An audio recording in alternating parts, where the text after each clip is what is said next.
Voilà, sur le chantier de la 69. Donc il y a 2 nouvelles mises en demeure qui viennent d'être publiées par les services de l'État. Dans ces nouvelles mises en demeure, il y a donc 3 ruisseaux qui ont été complètement massacrés.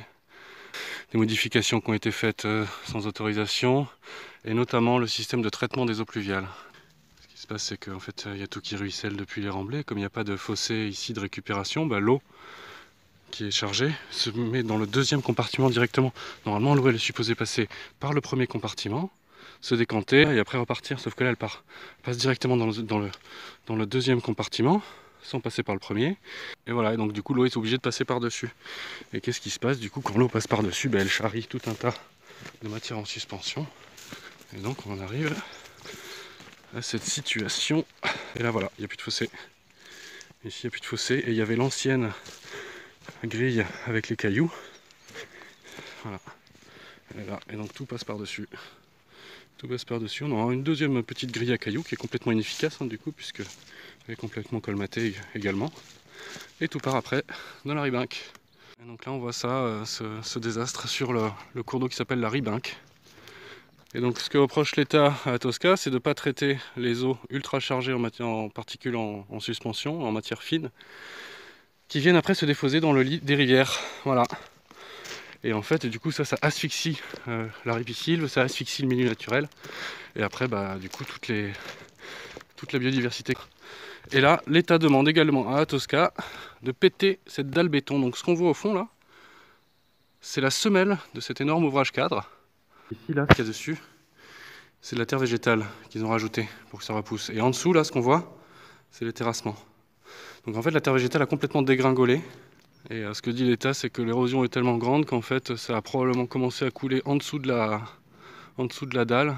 L'État demande à Tosca de casser cette dalle béton. Et voilà l'état de la Ribinque à 10 mètres ou 20 mètres en aval de l'ouvrage cadre en question.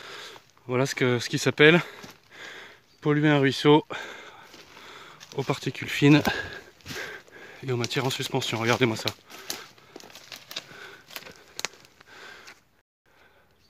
Là, il y a une accumulation de sédiments. Si jamais il y a une fuite d'hydrocarbures, s'il y a un mélange de chaux, tous les particules de frein, de pneus qui sont charriées par les pluies, normalement elles sont supposées être retenues par des bassins de décantation.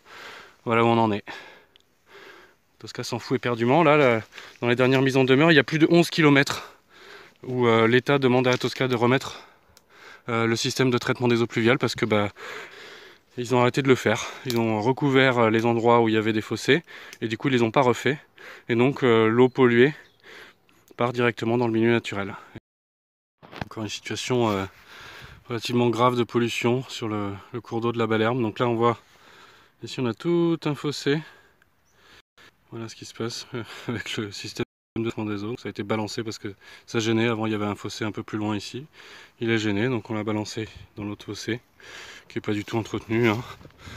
Et là, qu'est-ce qu'ils ont fait? Ils ont fait une espèce de puits perdu pour essayer de récupérer la flotte. C'est pas prévu, c'est pas dans les plans, rien du tout. L'érosion a fait son boulot. Et où est-ce que ça part directement derrière, sans traitement aucun, directement dans la Balerme, qui est complètement rempli de matière en suspension. Dans le fond là, ça c'est pas normal du tout, ça asphyxie tout le liminaire. Donc on est dans une situation de pollution en matière en suspension, fine, et puis comme je disais aussi tout ce qui peut s'accumuler. Voilà, ici il y a tout un fossé, tout ce linéaire de fossé là, d'une centaine, 150, 200 mètres là, qui n'est pas traité.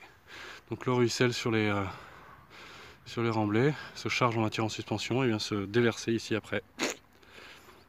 Voilà l'état du ruisseau d'Algance. Voilà l'état du ruisseau d'Algance. Complètement rempli de matière en suspension. Situation d'asphyxie, là il n'y a plus rien qui peut pousser, là il n'y a plus rien qui peut vivre ici.